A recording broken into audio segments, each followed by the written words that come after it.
Coach Barker, what is your philosophy of coaching and how it connects to education?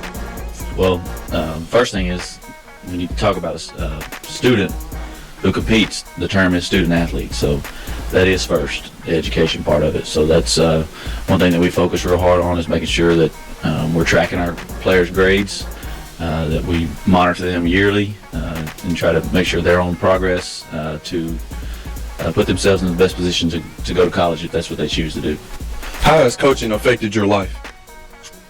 I've known ever since I was little that I wanted to coach.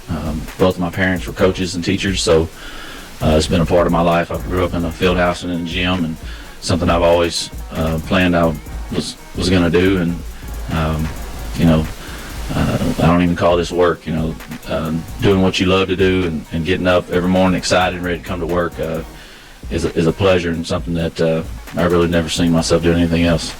Yes, sir. How do you plan on making an impact in your players' lives? Well, I'm a relationship-based coach, so I love our players.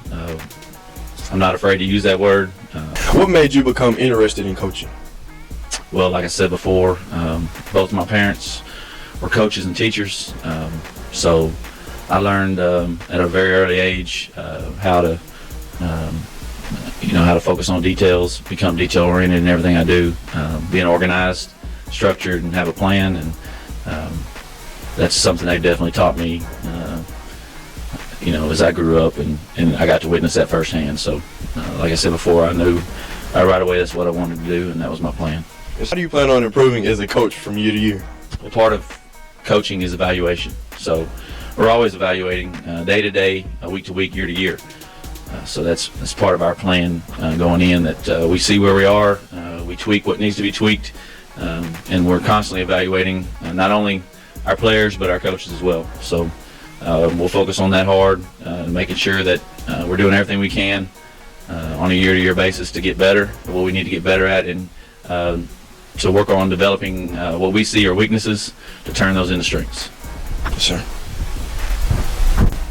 Who are your role models in coaching and why?